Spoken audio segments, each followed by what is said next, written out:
Hello everyone, welcome back to our channel. आज हम ancient history के टॉप 100 प्लस क्वेश्चंस कवर कर रहे हैं। आप ऑल इंडिया लेवल पे कोई भी एग्जाम दे रहे हैं जिसमें हिस्ट्री आता है तो ये सेशन आपके लिए बहुत यूजफुल होगा। स्टार्ट करते हैं। हमारे पास फर्स्ट क्वेश्चन है, सर्वप्रथम किस ग्रंथ में भारत का प्राचीन नाम भारतवर्ष का उल्लेख मिलता है? अंगुत्तर निकाय, अर्थशास्त्र, अष्टाध्यायी या फिर इंडिका? इस क्वेश्चन का राइट आंसर है अष्टाध्यायी। और इस रिलेटेड एक और एडिशनल इन्फॉर्मेशन, पाणिनि के द्वारा अष्टाध्यायी लिखी गई है, बहुत ज़्यादा फेमस किताब है। कई बार पूछा जाता है इंडिका जो है किसके द्वारा लिखी गई है? मेगास्थनीज के द्वारा लिखी गई है इंडिका। ये भी बहुत महत्वपूर्ण प्रश्न है। और अर्थशास्त्र किसके द्वारा लिखी गई है? कमेंट सेक्शन में ज़रूर बताइएगा। ठीक है, बढ़ते हैं अगले प्रश्न पे। अगला प्रश्न हमारे पास है, यूनानी आक्रमणकारियों ने भारत को किस नाम से संबोधित किया?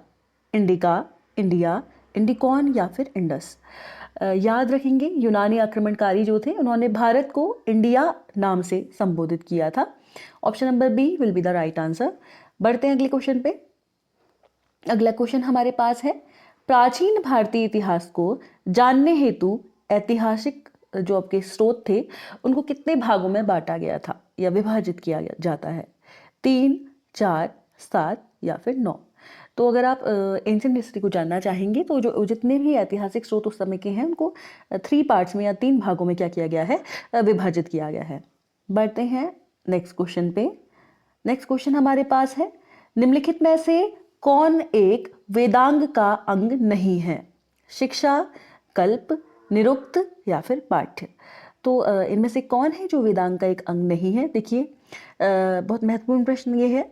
याद रखेंगे, शिक्षा, कल्प और निरुक्त सभी वेदांग के एक अंग हैं, लेकिन पाठ्य जो है ऑप्शन नंबर डी यहाँ पे, ये वेदांग का एक अंग नहीं है। बढ़ते हैं नेक्स्ट क्वेश्चन पे। धर्मनिरपेक्ष साहित्य राजतरंगिणी की रचना किसने की? कौटिल्य, विल्हण, कल्हण, शूद्रक? तो याद रखेंगे, धर्मनिरपेक्ष साहित्य बेस्ड है ये राजतरंगिणी किताब, और ये लिखी गई है कल्हण के द्वारा। बहुत फेमस किताब है कल्हण की राजतरंगिणी। बहुत इंपॉर्टेंट क्वेश्चन है पेपर के लिए, तो याद रखिएगा। एक तो हम ये याद रखेंगे कि राजतरंगिणी की रचना की गई है कल्हण द्वारा, और ये बेस किस पे है? धर्मनिरपेक्ष साहित्य इसके अंतर्गत बात की गई है। बढ़ते हैं अगले प्रश्न पे। अगला क्वेश्चन हमारे पास है, किस पुराण में मौर्य वंश के संबंध में अधिक ऐतिहासिक जानकारी प्राप्त होती है? मत्स्य पुराण, वायु पुराण, भागवत पुराण या विष्णु पुराण? इस क्वेश्चन का राइट आंसर है विष्णु पुराण। विष्णु पुराण में मौर्य वंश के संबंध में आपको ज़्यादा से ज़्यादा जानकारी प्राप्त होगी अगर आपको ऐतिहासिक जानकारी जाननी है। बढ़ते हैं अगले क्वेश्चन पे। अगला क्वेश्चन हमारे पास है, बौद्ध ग्रंथ त्रिपिटक के किस भाग में युद्ध के धर्मोपदेशक का उल्लेख मिलता है? तो याद रखेंगे, पहले तो बौद्ध धर्म में जो अपना बौद्ध ग्रंथ है उसके अंदर त्रिपिटक का उल्लेख हमें मिलता है। वो हैं कौन कौन से? पहला है सुत्त पिटक, विनय पिटक और अभिधम्म पिटक, ये तीनों इसमें हैं। और वो भाग जिसके अंतर्गत धर्मोपदेशक का उल्लेख मिलता है वह भाग इसके अंतर्गत है सुत्त पिटक के अंदर। इस क्वेश्चन का राइट आंसर है सुत्त पिटक। ठीक है, अगर आपसे पूछा जाए त्रिपिटक कौन कौन से हैं, तो सुत्त पिटक, विनय पिटक और अभिधम्म पिटक। लेकिन इन त्रिपिटक में से वो भाग जिसमें धर्मोपदेश के बारे में दिया गया है वो सुत्त पिटक है। बढ़ते हैं अगले क्वेश्चन पे। अगला क्वेश्चन हमारे पास है, बेसनगर स्थित गरुड़ स्तंभ का निर्माण किसके द्वारा करवाया गया था? मिमांडर, हेलियोडोरस, कनिष्क या पुष्यमित्र सुंग? याद रखेंगे, बेसनगर में गरुड़ स्तंभ है, उसका निर्माण हेलियोडोरस के द्वारा करवाया गया था। ऑप्शन नंबर बी यहाँ पे इसका राइट आंसर है। बढ़ते हैं अगले प्रश्न पे। किस अभिलेख में सर्वप्रथम सती प्रथा होने का उल्लेख मिलता है? जूनागढ़ अभिलेख, नासिक अभिलेख, हाथी गुफा अभिलेख या एरड़ अभिलेख? तो एरड़ अभिलेख जो है इसमें सर्वप्रथम सती प्रथा होने का आपको उल्लेख मिलता है। बढ़ते हैं अगले प्रश्न पे। अगला प्रश्न हमारे पास है, मेगास्थनीज किसके शासनकाल में भारत आया था? चंद्रगुप्त मौर्य, बिंदुसार, धनानंद या फिर अशोक? तो याद रखेंगे, चंद्रगुप्त मौर्य के शासनकाल में मेगास्थनीज जो थे वो भारत आए थे, और साथ ही साथ इंडिका नामक पुस्तक इनके द्वारा लिखी गई थी, ये भी हम याद रखेंगे। बढ़ते हैं अगले क्वेश्चन पे। चीनी लेखक फाहियान ने किसके शासनकाल में भारत की यात्रा की थी? चंद्रगुप्त प्रथम, चंद्रगुप्त द्वितीय, समुद्रगुप्त या फिर भानुगुप्त? इस क्वेश्चन का राइट आंसर हमारे पास है बी, चंद्रगुप्त द्वितीय के शासनकाल में फाहियान नामक चीनी यात्री ने यहाँ यात्रा की थी। जबकि आप याद रखेंगे हेनसांग जो थे वो भी चीनी यात्री ही थे। बढ़ते हैं अगले प्रश्न पे। अगला प्रश्न हमारे पास है, हेनसांग की यात्रा के समय नालंदा विश्वविद्यालय का कुलपति कौन था? आदित्य भद्र, बालभद्र, शीलभद्र या फिर चंद्रभद्र? तो जब हेनसांग की यात्रा हुई थी उस समय नालंदा विश्वविद्यालय के कुलपति यहाँ पर को भद्र जो हमारे हैं शीलभद्र जी थे। ऑप्शन नंबर सी हमारा राइट आंसर हो जाएगा। बढ़ते हैं अगले क्वेश्चन पे। किताब उल हिंद की रचना किसने की? अलमसूदी, इब्न बतूता, तारानाथ, अलबरूनी? तो इस क्वेश्चन का राइट आंसर है अलबरूनी। बहुत फेमस भी रहे हैं अलबरूनी। एनसीईआरटी में भी इनके बारे में बताया गया है कि अलबरूनी जो है इनके द्वारा जो रचना रची गई है किताब उल हिंद, और साथ ही साथ ये कहाँ से आए थे? उज्बेकिस्तान के रहने वाले थे। और साथ ही साथ उसमें ये भी दिया गया है कि अलबरूनी भारत आए थे और भारत आके किस तरीके से उन्होंने धर्म और दर्शन और जाति व्यवस्था या जो भी रीति रिवाज भारत में उस समय पे थे उसका वर्णन उन्होंने किया था। और उन्होंने किसी भी तरीके का कोई अपने मन से बायस्ड हो कि कोई बात नहीं कही थी। उन्होंने ये भी देखा था कि कहाँ पर को कितनी कितनी सुंदर सुंदर कृतियाँ या क्या क्या चीज़ें भारत में बनाई गई हैं। ठीक है, बढ़ते हैं अगले प्रश्न पे। अगला क्वेश्चन हमारे पास यहाँ पर को है, प्राचीनतम आहत सिक्के को साहित्य में क्या कहा जाता था? कांसापर्ण, पण्य, दिनार या फिर स्वर्ण? तो याद रखेंगे कांसापर्ण कहा जाता था जो प्राचीनतम आहत सिक्के हुआ करते थे। ऑप्शन नंबर ए हमारा यहाँ पे राइट आंसर है। बढ़ते हैं अगले प्रश्न पे।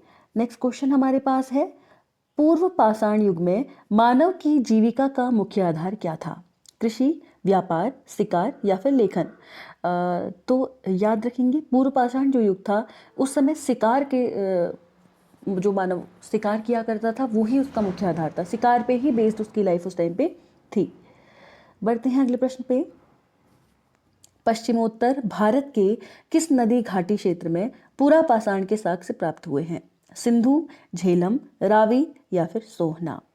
इस क्वेश्चन का राइट आंसर है सोहना। सोहना नदी के घाटी के क्षेत्र में क्या हुआ है? पूरा पाषाण के साक्ष्य प्राप्त हुए हैं। बढ़ते हैं अगले क्वेश्चन पे। अगला क्वेश्चन हमारे पास है, ज्ञानी मानव होमोसेपियंस का आविर्भाव इस धरती पर कब हुआ? 10 से 20,000 वर्ष पूर्व, 20 से 30,000 वर्ष पूर्व, 30 से 40,000 वर्ष पूर्व या 40 से 50,000 वर्ष पूर्व? तो इस क्वेश्चन का राइट आंसर हमारे पास है 30 से 40,000 वर्ष पूर्व क्या हुआ था? धरती पे होमोसेपियंस जो थे उनका आविर्भाव हुआ था। बढ़ते हैं नेक्स्ट क्वेश्चन पे। अगला प्रश्न है, कृषि का प्राचीनतम साक्ष्य कहाँ से प्राप्त हुआ है? कोल्डिवा से, मेहरगढ़ से, कालीबंगा या देवपाड़ा से? इस क्वेश्चन का राइट आंसर है मेहरगढ़ से जो कृषि के प्राचीनतम साक्ष्य हैं वो प्राप्त हुए हैं। बढ़ते हैं अगले क्वेश्चन पे। मनुष्य ने सर्वप्रथम किस धातु का प्रयोग प्रारंभ किया? चांदी, तांबा, लोहा या फिर स्वर्ण? तो देखिए मनुष्य ने सबसे पहले जो धातु प्रयोग में लाई थी वह धातु थी आपकी तांबा। ठीक है, और तांबा को आप दिखाते हैं, इसका सिंबॉलिक रिप्रेजेंटेशन है Cu। चांदी को आप दिखाते हैं Ag से, लोहे को आप दिखाते हैं Fe से, आयरन और स्वर्ण को दिखाते हैं आप Au से। ठीक है, अगर जनरल साइंस भी आपके पेपर में कभी आए तो। बढ़ते हैं अगले प्रश्न पे। भारत में पुरापाषाण कालीन औजारों की खोज किसने की थी? Robert Clive, R.D. Sahni, Robert Bruce Foote या फिर रिजले? तो इस क्वेश्चन का राइट आंसर है आपका रॉबर्ट ब्रूसफुट ने। ठीक है, साथ ही साथ एक और चीज़ याद रखेंगे, एक क्वेश्चन बड़ा फेमस है जो अक्सर पूछा जाता है कि बताइए किसने चांदी के सिक्के चलाए या फिर किसने सोने के सिक्के चलाए थे, और किसको सोने के सिक्के चलाने वाला दो इस तरीके से हमसे क्वेश्चन पूछा जाता है। एक तो अगर आपको ऑप्शन में ग्रीस दिया हो तो सबसे पहले सोने का प्रचलन उनके द्वारा किया गया था, या फिर आप देख सकते हैं कुषाण ने भी इस पे कार्य किया था। बढ़ते हैं अगले प्रश्न पे। अगला प्रश्न है, कृषि एवं पहिए का आविष्कार किस काल की देन माना जाता है? पूरा पाषाण काल, मध्य पाषाण काल, नव पाषाण काल या अभिनूतन काल। तो इसका राइट आंसर है नव पाषाण काल में कृषि और पहिए का आविष्कार की देन आप इसे मान सकते हैं। बढ़ते हैं अगले क्वेश्चन पे। कार्बन डेटिंग पद्धति के अनुसार सिंधु घाटी सभ्यता का काल माना जाता है। कार्बन डेटिंग एक पद्धति होती है जिससे पता लगाया जा सकता है कि कोई भी अगर हमें साक्ष्य मिले कितने पुराने हैं।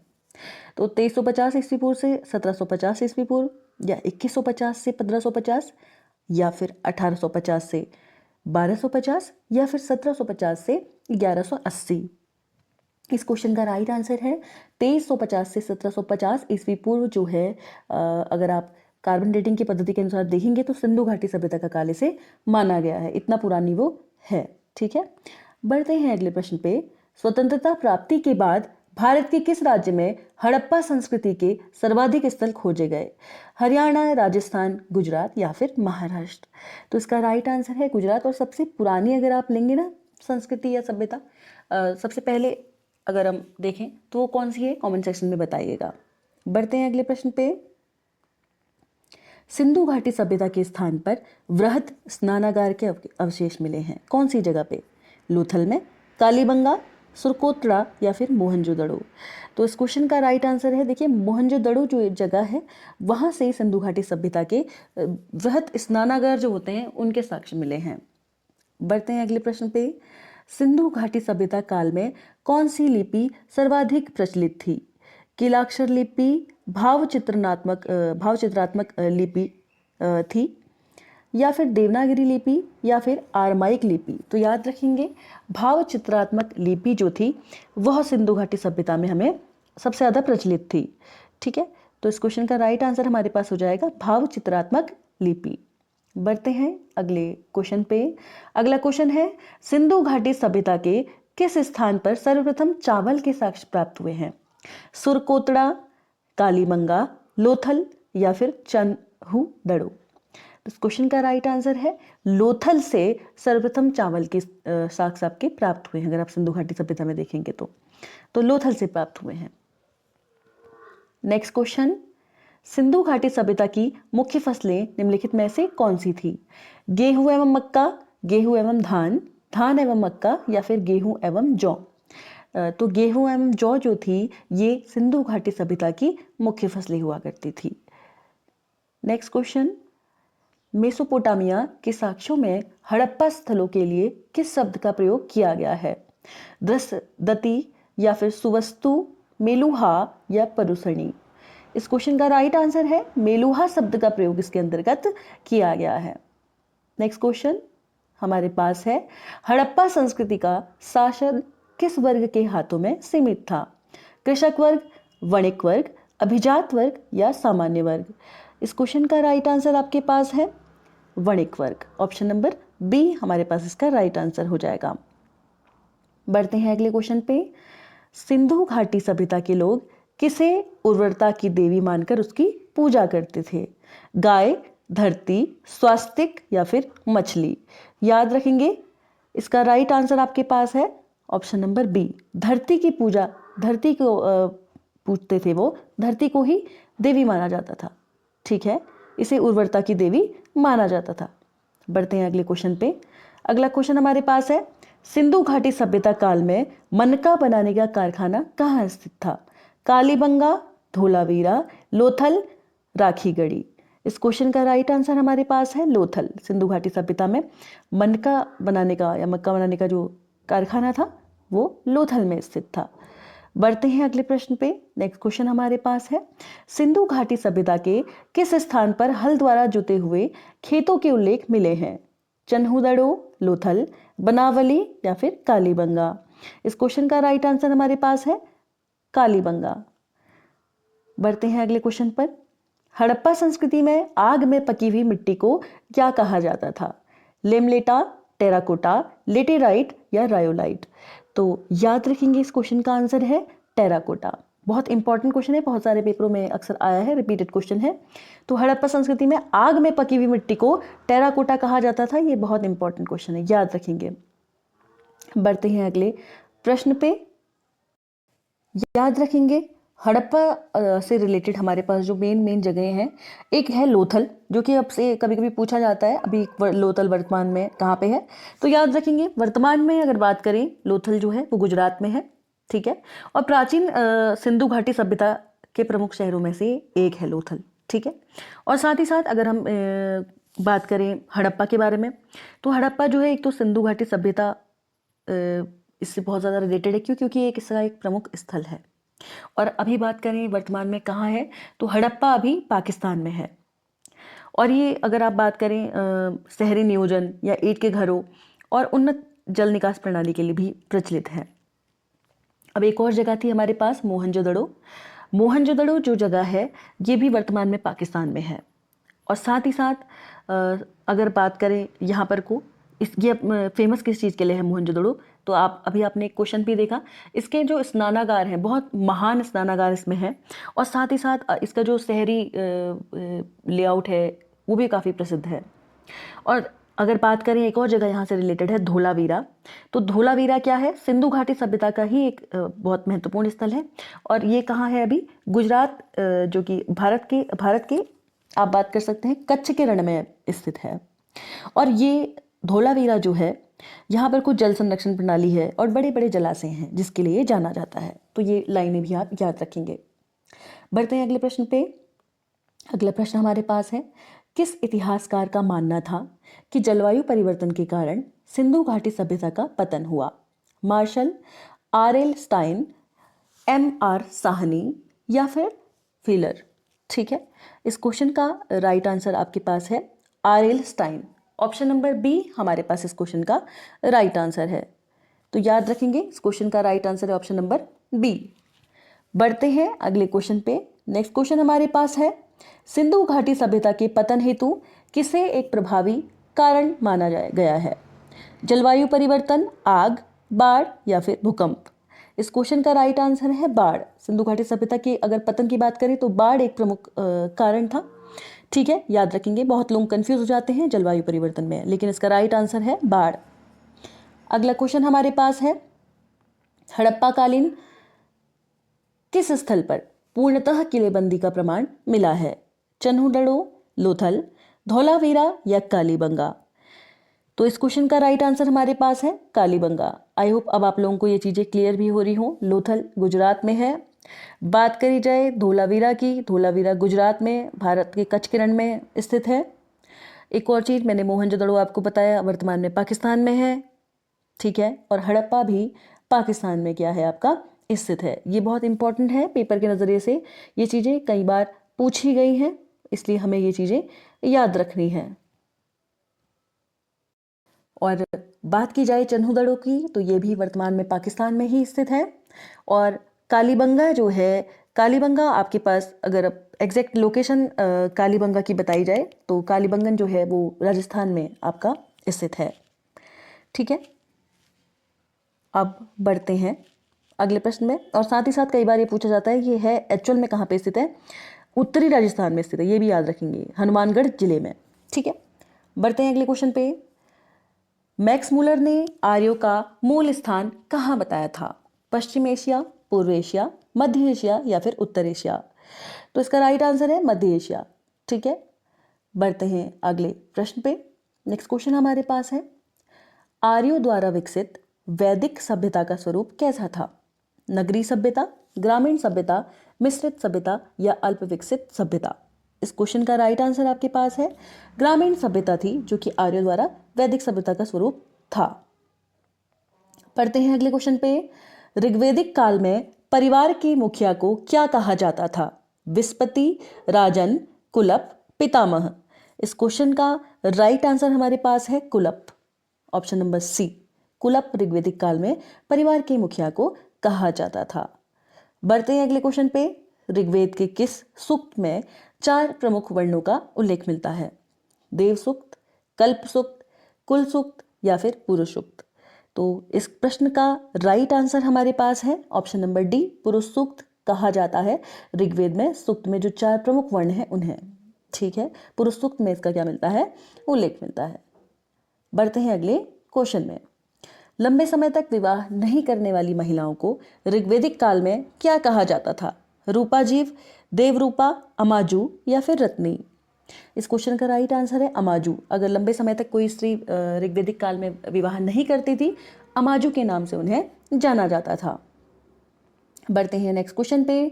अगला क्वेश्चन हमारे पास है, ऋग्वैदिक काल में अधिकारियों के समूह को क्या कहा जाता था? सत्रप समूह, ईशान, रत्निन, विशिष्ट जन। इस क्वेश्चन का राइट आंसर है रत्निन के नाम से उन्हें समूह को जाना जाता था। बढ़ते हैं अगले प्रश्न पे। याद रखेंगे ऋग्वैदिक काल में अधिकारियों के समूह को क्या कहा जाता था? रत्निन। अगला क्वेश्चन है, राजा को सलाह देने वाली प्रमुख संस्था क्या कहलाती थी? सभा एवं समुदाय, जनसमूह एवं समुदाय, सभा एवं समिति, समिति एवं समुदाय। इस क्वेश्चन का राइट आंसर हमारे पास है सभा एवं समिति। ये सभी एंशिएंट हिस्ट्री के क्वेश्चन हम कर रहे हैं। बढ़ते हैं अगले प्रश्न पे। ऋग्वैदिक काल में पशुचारण योग्य भूमि को कहा जाता था? ऋग्वेद से क्वेश्चन अभी चल रहे हैं सभी। उर्वरा, चारागाह, रिवल्य या फिर श्रोता। तो याद रखेंगे ऋग्वैदिक काल में अगर पशुचारण योग्य भूमि जो होती थी, जो पशुओं के चरने के लिए होती थी बेसिकली, उसे रिवल्य के नाम से जाना जाता था। इस क्वेश्चन का राइट आंसर है रिवल्य। बढ़ते हैं अगले प्रश्न पे। ऋग्वेद के किस मंडल में दसराल युद्ध का उल्लेख मिलता है? 7वें मंडल में, 8वें मंडल में, 9वें मंडल में या फिर 10वें मंडल में? याद रखेंगे ऋग्वेद के 7वें मंडल में दसराल युद्ध का उल्लेख मिलता है। इसका राइट आंसर है ए। यहाँ पे थोड़ी सी प्रिंटिंग मिस्टेक है, इसे दासराज युद्ध भी कहा जाता है। और याद रखेंगे राजा सुहास ने 10 राजाओं को के संघ को इसमें हराया था। इसका वर्णन 7वें मंडल में दिया गया है। याद रखेंगे ऋग्वेद में कुल 10 मंडल हैं और 1028 सूक्त हैं। ठीक है, बढ़ते हैं अगले क्वेश्चन पे। अगला क्वेश्चन हमारे पास है, उत्तर वैदिक काल में प्रचलित मुद्रा की इकाइयां थी? पण्य एवं सतमान, सतमान एवं निष्क, निष्क एवं कर्णानन, कर्णापण एवं सतनाम। तो इस क्वेश्चन का राइट आंसर हमारे पास है सतमान एवं निष्क जो थी वो उत्तर वैदिक काल में प्रचलित मुद्रा की इकाइयां थी। बढ़ते हैं अगले प्रश्न पे। अगला प्रश्न हमारे पास है, उत्तर वैदिक काल का सबसे लोकप्रिय देवता जो है वो कौन सा था? इंद्र, मरुत, प्रजापति या फिर वरुण? तो याद रखेंगे उत्तर वैदिक काल का सबसे लोकप्रिय देवता था प्रजापति। ऑप्शन नंबर सी हमारा यहाँ पे क्या हो जाएगा? Right answer. बढ़ते हैं अगले प्रश्न पे। सत्यमेव जयते किस उपनिषद से लिया गया है? ये बहुत ही महत्वपूर्ण प्रश्न है और बहुत ज़्यादा बार पेपरों में रिपीटेड क्वेश्चन है। बृहदारण्य उपनिषद, छांदोग्य उपनिषद, श्वेताश्वर उपनिषद या मुंडोक उपनिषद? तो आई होप ये सभी को आता होगा। इसका राइट आंसर आपके पास है मुंडोक उपनिषद। ठीक है, ऑप्शन नंबर डी हमारे पास राइट आंसर है। सत्यमेव जयते कहाँ से लिया गया है? मुंडोक उपनिषद से लिया गया है। मुंडकोश भी आप इसे पढ़ सकते हैं। निम्न में से किस वेद में देवताओं के स्तुति हेतु मंत्रों को संकलित किया गया है? ऋग्वेद, सामवेद, यजुर्वेद या फिर अथर्ववेद? इस क्वेश्चन का राइट आंसर है, याद रखेंगे देवताओं की स्तुति हेतु जितने भी मंत्र हैं, इन सारी तरीकों की बातें का वर्णन सामवेद के अंदर आपको मिलता है। अगर वेदों के बारे में बात की जाए तो वेद जो हैं मानव सभ्यता के सबसे पुराने हमारे पास लिखित रूप में जो दस्तावेज हैं वो हैं। और अगर आपको पता हो, इनकी 28,000 पांडुलिपियां हैं। भारत में पुणे एक के भंडारकर जो ओरिएंटल रिसर्च इंस्टीट्यूट है वहाँ पर को इनको रखा गया है। ठीक है, और तो बेसिकली हमारे पास 4 तरीके के वेद हैं। वेदों के उपवेद कह सकते हैं आप इन्हें। कौन कौन से हैं? ऋग्वेद आपके पास है, सबसे पहला आप कह सकते हैं आपके पास है ऋग्वेद। उसके बाद ऋग्वेद के बाद आपके पास है यहाँ पर को यजुर्वेद, फिर आप कह सकते हैं सामवेद और लास्ट में आप कह सकते हैं अथर्ववेद। तो इनके बारे में थोड़ा सा जान लेते हैं। देखिए, ऋग्वेद का मतलब होता है स्थिति और ज्ञान। आप सबसे पहला वेद भी है ये। 10 मंडल हैं इसमें और 1028 क्या हैं? सूक्त हैं। ये मैंने आपको भी बताया भी था। और एक और चीज़, इसके साथ ही साथ इसमें 11,000 मंत्र भी हैं।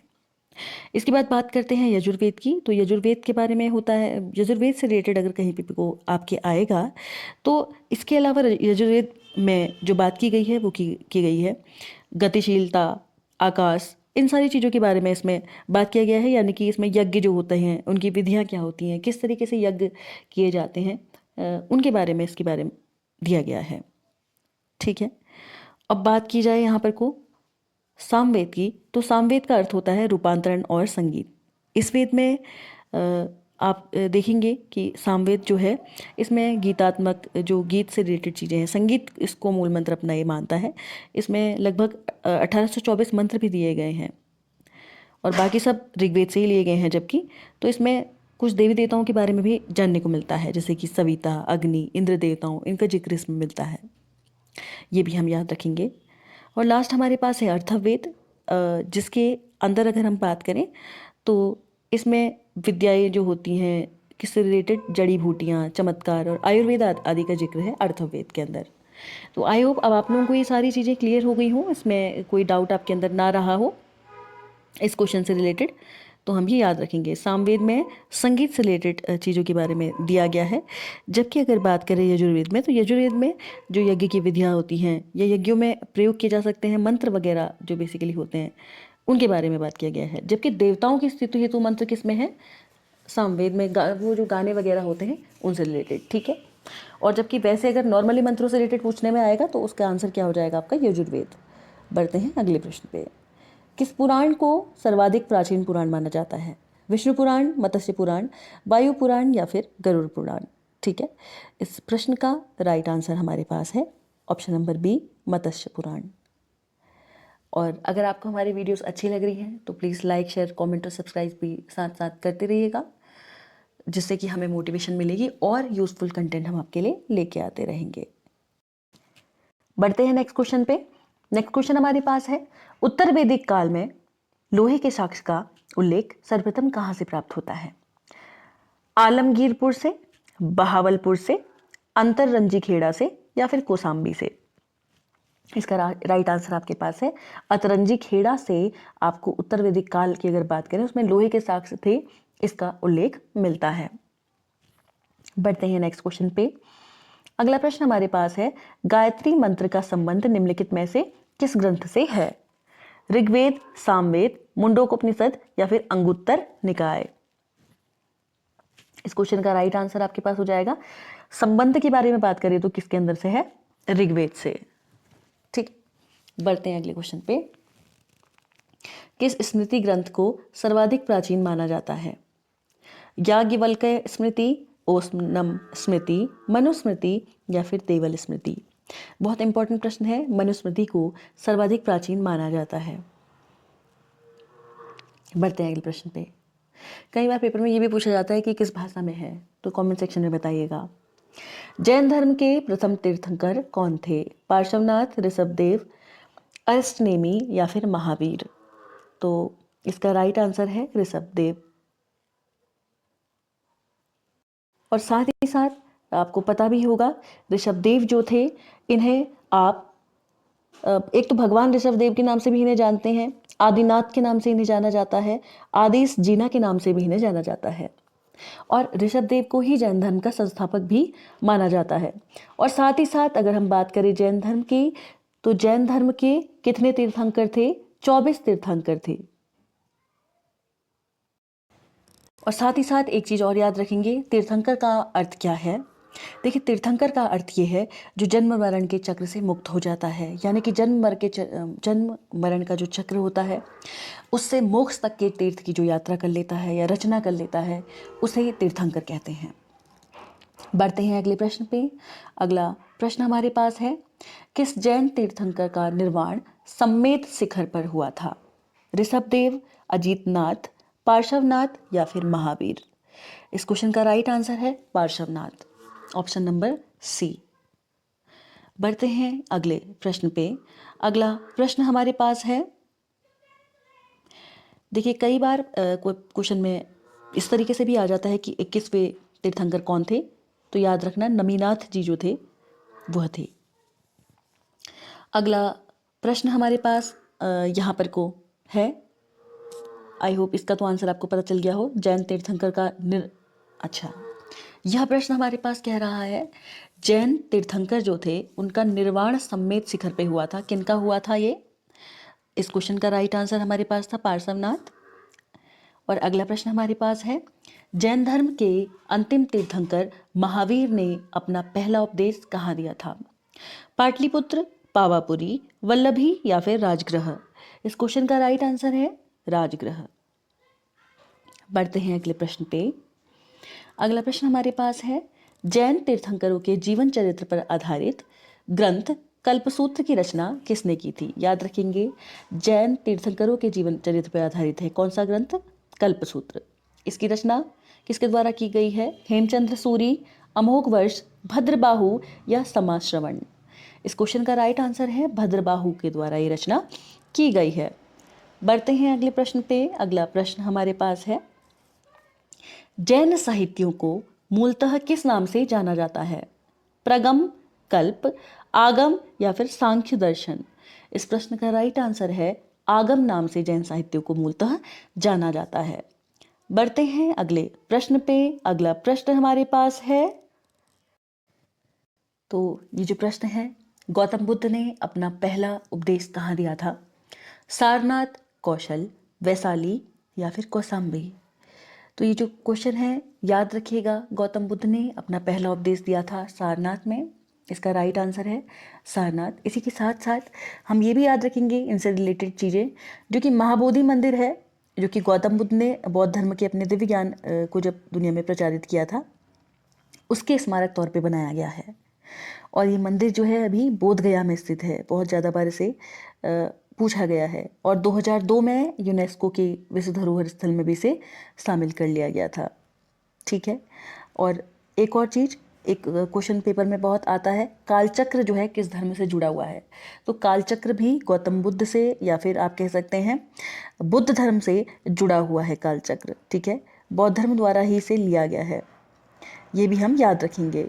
और ये भी याद रखेंगे, बुद्ध के जो धर्म हैं उनको 2 वाहनों में विभाजित किया गया है, हीनयान और महायान।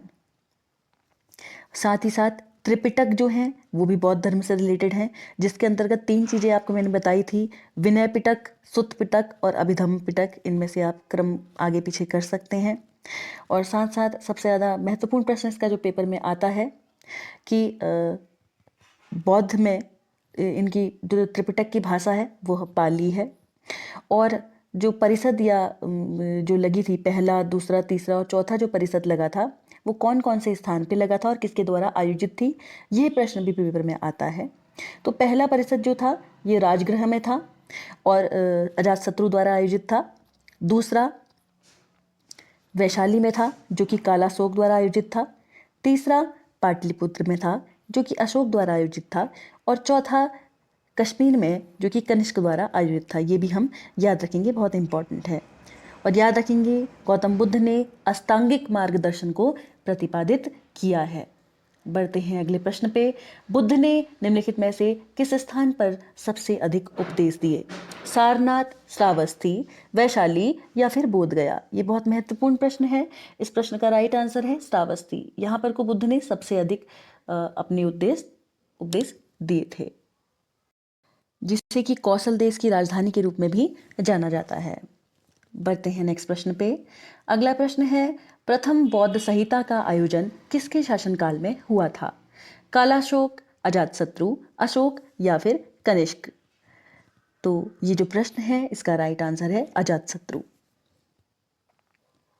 Option number B. बढ़ते हैं अगले प्रश्न पे। किस बौद्ध संगीति आयोजन के बाद बौद्ध धर्म हीनयान एवं महायान 2 भागों में विभाजित हो गया? जो कि मैंने अभी आपको बताया था, 2 भागों में विभाजित हुआ था, हीनयान एवं महायान। तो कौन सी बौद्ध संगीति थी जिसके बाद ये विभाजन हुआ था? प्रथम बौद्ध संगीति, द्वितीय, तृतीय या फिर चतुर्थ? इस क्वेश्चन का राइट आंसर है चतुर्थ बौद्ध संगीति के बाद बौद्ध धर्म जो था 2 आप कह सकते हैं भागों में विभाजित हो गया था। बढ़ते हैं अगले प्रश्न पे। अगला प्रश्न हमारे पास है, आजीवक संप्रदाय के संस्थापक कौन थे? संजय, वैठलीपुत्र, आचार्य अजित, मक्खलीपुत्र गौसाल, पूर्ण कश्यप? इस क्वेश्चन का राइट आंसर हमारे पास है ऑप्शन नंबर सी। मक्खलीपुत्र गौसाल जो थे वह आजीवक संप्रदाय के संस्थापक थे। नेक्स्ट क्वेश्चन, लिंगायत किस संप्रदाय का अंग माना जाता है? वैष्णव संप्रदाय, रुद्र संप्रदाय, सनक संप्रदाय या शैव संप्रदाय? इस क्वेश्चन का राइट आंसर है लिंगायत जो है शैव संप्रदाय का अंग माना जाता है। बढ़ते हैं अगले क्वेश्चन पे। किस बौद्ध ग्रंथ में 16 महाजनपदों का उल्लेख मिलता है? सुत्त पिटक, विनय पिटक, अभिधम्म पिटक या अंगुत्तर निकाय? इस प्रश्न का राइट आंसर हमारे पास है डी, अंगुत्तर निकाय के अंतर क्या है 16 महाजनपद जो हैं उनका उल्लेख मिलता है, जबकि ये तीनों त्रिपिटक हैं। बढ़ते हैं अगले क्वेश्चन पे। पाटलिपुत्र नगर की स्थापना किसने की थी? अजातशत्रु, बिंबिसार, उदयन या नागदशक? इस क्वेश्चन का राइट आंसर है option number C, Udayan. Pataliputra नगर की स्थापना किसने की थी? उदयन ने। और कई बार पेपर में एक क्वेश्चन आता है कि अजातशत्रु ने, एक अजातशत्रु से आता है और एक बिंबिसार से अक्सर पेपर में क्वेश्चन आता है। और वह प्रश्न ये है कि अजातशत्रु जो था वो आपको पता होगा, अजातशत्रु जो है वो बिंबिसार का पुत्र था। बिंबिसार की मृत्यु किसके द्वारा हुई? तो पेपर में क्वेश्चन ये आता है, तो याद रखेंगे अजातशत्रु ने ही बिंबिसार की मृत्यु का कारण अजातशत्रु ही थे, उन्होंने अपने पिता की हत्या करवाई थी।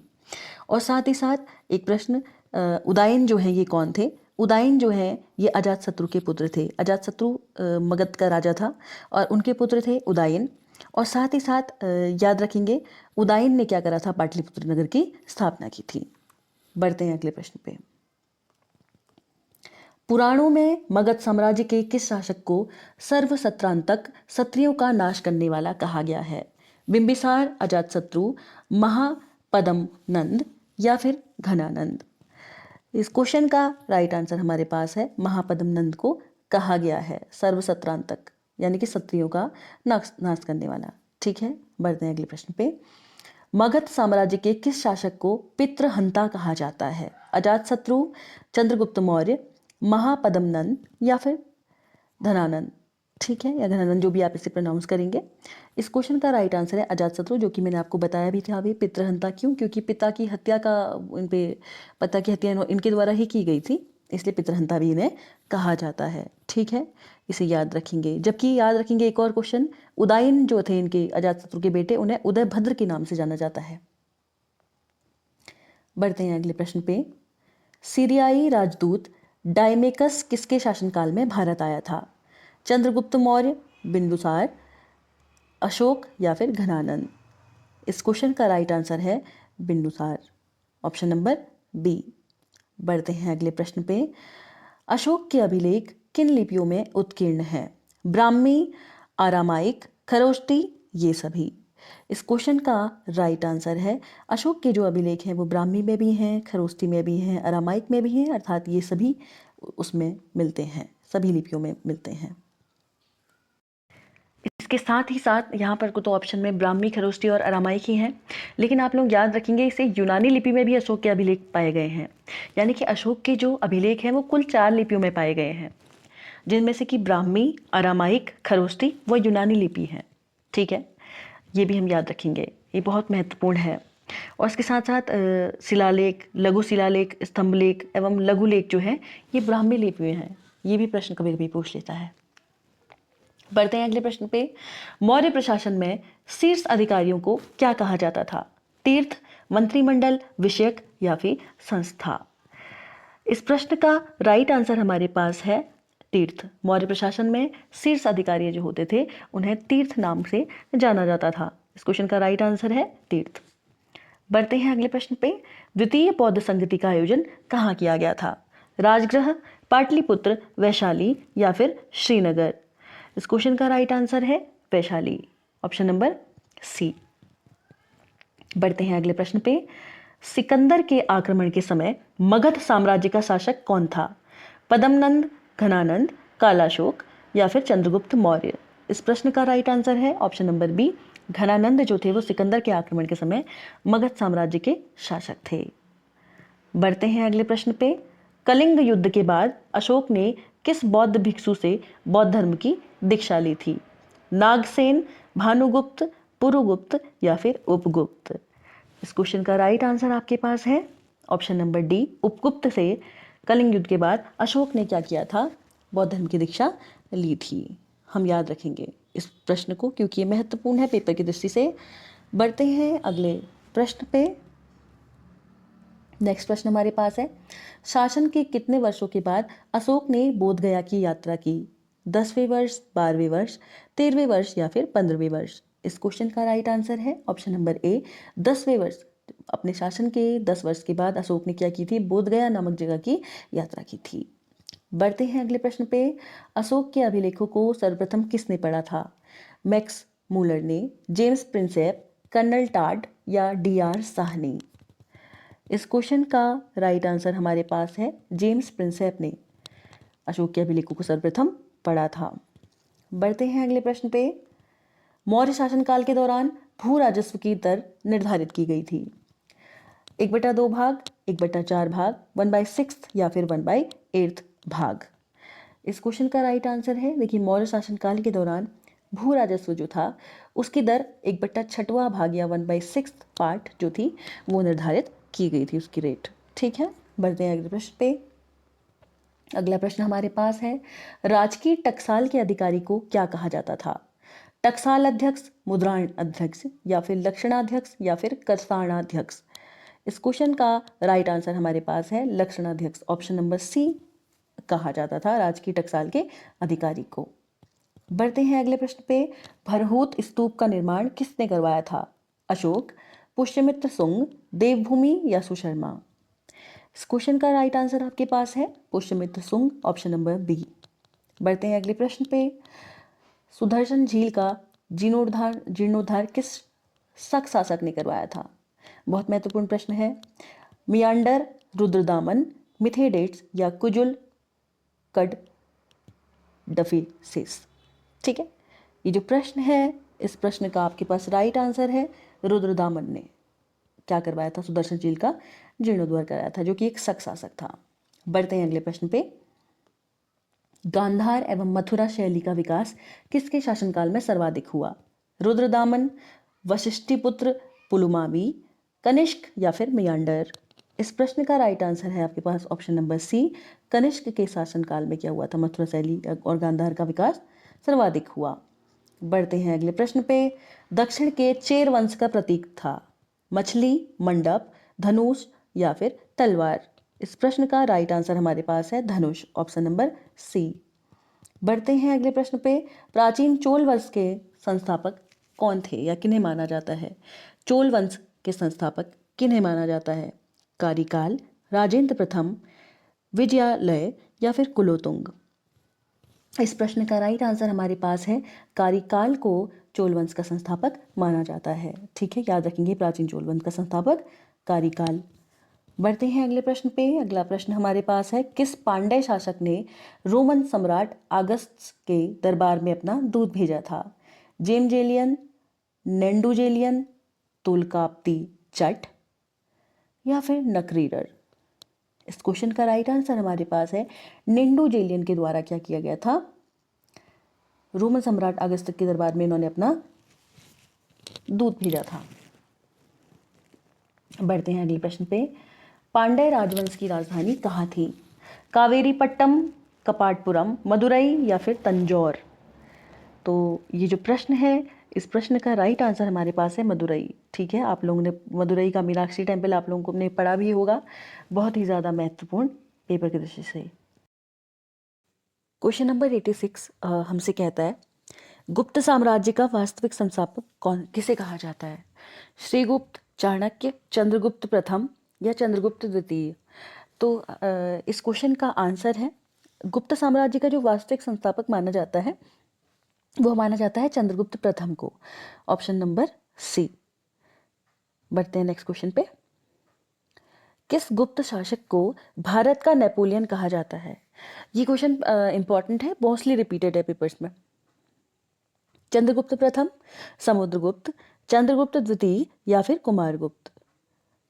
तो समुद्रगुप्त हैं जिन्हें ऐसे गुप्त शासक हैं समुद्रगुप्त जिन्हें भारत का नेपोलियन कहा जाता है। Option number B will be the right answer. Next question, किस गुप्त शासन ने या किस गुप्त शासक ने गुप्त साम्राज्य की राजधानी पाटलिपुत्र से उज्जैनी बनाई थी? समुद्रगुप्त, चंद्रगुप्त द्वितीय, कुमारगुप्त या फिर स्कंदगुप्त? चंद्रगुप्त द्वितीय वो हैं जिन्होंने गुप्त साम्राज्य की जो राजधानी थी वो पाटलिपुत्र से शिफ्ट करके उज्जैनी बना दी थी। नेक्स्ट क्वेश्चन, इलाहाबाद स्थित प्रयाग प्रशस्ति लेख की रचना किसने की? फाहियान, जगनीक, हरिसेन या फिर अमर सिंह? हरिसेन थे जिन्होंने प्रयाग प्रशस्ति लेख, आप कह सकते हैं इसे, इसकी रचना की थी। ऑप्शन नंबर सी हमारा राइट आंसर हो जाएगा। बढ़ते हैं नेक्स्ट क्वेश्चन पे। हूणों के आक्रमण से भारत की सुरक्षा करने का श्रेय किस गुप्त शासन को या किस गुप्त शासक को जाता है? समुद्रगुप्त, चंद्रगुप्त द्वितीय, कुमारगुप्त या फिर स्कंदगुप्त? स्कंदगुप्त को हूणों के आक्रमण से भारत की सुरक्षा करने का श्रेय दिया जाता है। याद रखेंगे, ये भी पेपर के नजरिए से इंपॉर्टेंट क्वेश्चन है। नेक्स्ट क्वेश्चन, गुप्त काल में पंचतंत्र की रचना किसने की थी? अमर सिंह, कामंदक, कालिदास या फिर विष्णु शर्मा? तो ये बहुत इंपॉर्टेंट किताब है, विष्णु शर्मा के द्वारा पंचतंत्र की रचना की गई है। ऑप्शन नंबर डी यहाँ पे हमारा क्या है, राइट आंसर है। ये पेपर की दृष्टि से बहुत इंपॉर्टेंट है, बहुत सारे पेपर में रिपीटेड क्वेश्चन ये है। नेक्स्ट क्वेश्चन, सूर्य सिद्धांत नामक ग्रंथ की रचना किसने की? भारवी, वराहमिहिर, आर्यभट्ट या फिर ब्रह्मगुप्त? तो आर्यभट्ट के द्वारा सूर्य सिद्धांत नामक ग्रंथ की रचना की गई है, जिसका आपको पता भी होगा। आर्यभट्ट शून्य की भी खोज की है। पाई मैथ्स में एक जिसका मान होता है 22/73.14 अप टू सो ऑन, इस तरीके की जो वैल्यू है, ये भी, इसकी रचना भी आर्यभट्ट के द्वारा इसकी खोज की गई है। याद रखेंगे, सूर्य सिद्धांत नामक ग्रंथ भी इन्हीं के द्वारा लिखा गया है। नेक्स्ट क्वेश्चन, निम्नलिखित में से कौन एक स्थापत्य कला गुप्तकाल में निर्मित नहीं है? तिगवा का विष्णु मंदिर, दशावतार मंदिर जो कि देवगढ़ में है, खजुराहो का मंदिर हम्पी में है क्या, कमेंट सेक्शन में बताइएगा, या फिर बाघ एवं अजंता गुफा चित्रण? तो इस प्रश्न का राइट आंसर है खजुराहो का मंदिर। ये जो स्थापत्य कला है वो गुप्त काल में नहीं निर्मित है। और कमेंट सेक्शन में ये भी बताइएगा कि खजुराहो का मंदिर जो है किस काल में निर्मित है, किन के द्वारा बनाया गया है। ठीक है, अगला क्वेश्चन, गुप्त काल के किस अभिलेख में सती प्रथा का उल्लेख मिलता है? जूनागढ़ अभिलेख, हाथी गुफा अभिलेख, मंदसौर अभिलेख या फिर एरड़ अभिलेख? तो एरड़ अभिलेख में गुप्त काल कि उस समय में सती प्रथा थी, उसका उल्लेख मिलता है। ऑप्शन नंबर डी हमारा यहाँ पे राइट आंसर है। नेक्स्ट क्वेश्चन, हर्षवर्धन ने किस शासक को पराजित कर कन्नौज पर अधिकार किया था? पुष्यमित्र सुंग, नरसिंह वर्मन द्वितीय, शशांक या फिर उपेंद्र राज? तो शशांक को उन्होंने पराजित किया था और कन्नौज पे अधिकार किया था। बढ़ते हैं नेक्स्ट क्वेश्चन पे।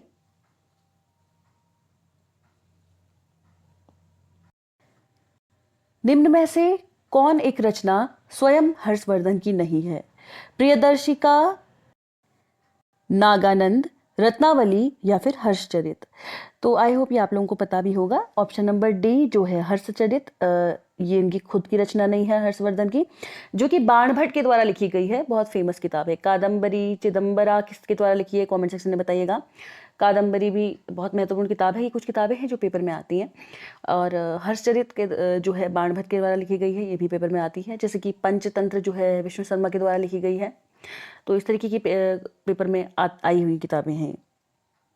जबकि प्रियदर्शिका, नागानंद और रत्नावली सभी किसकी रचनाएं हैं? हर्षवर्धन की रचनाएं हैं। नेक्स्ट क्वेश्चन, तो इस क्वेश्चन का हमारे पास राइट आंसर था ऑप्शन नंबर डी। अगला क्वेश्चन हमारे पास है, कश्मीर के मार्तंड सूर्य मंदिर का निर्माण किसने करवाया था? जैनुल आबादीन, ललितादित्य मुक्ता पिंड, अशोक या फिर रानी दिद्दा? तो कश्मीर का जो मार्तंड सूर्य मंदिर है, पहली बात तुम्हें ये भी याद रखना है कि कश्मीर में है मार्तंड सूर्य मंदिर, और इसका निर्माण किसके द्वारा कराया गया है? ये करवाया गया है ललितादित्य मुक्ता पिंड के द्वारा। ऑप्शन नंबर बी हमारा यहाँ पे राइट आंसर है। नेक्स्ट क्वेश्चन, एलोरा के प्रसिद्ध कैलाश मंदिर का निर्माण किस राष्ट्रकूट शासक ने करवाया था? कृष्ण प्रथम, ध्रुव, गोविंद तृतीय या फिर अमोघ वर्ष? तो कृष्ण प्रथम के द्वारा एलोरा का जो कैलाश मंदिर है का निर्माण करवाया गया है। नेक्स्ट क्वेश्चन, दक्षिण भारत के किस साम्राज्य में सर्वप्रथम स्थानीय स्वशासन प्रणाली प्रारंभ हुई? पल्लव शासनकाल में, राष्ट्रकूट शासनकाल में, चोल शासनकाल में या फिर चालुक्य कल्याणी शासन काल में? तो इस प्रश्न का राइट आंसर हमारे पास है चोल शासन काल में दक्षिण भारत में क्या हुई थी, सर्वप्रथम स्वशासन प्रणाली प्रारंभ हुई थी।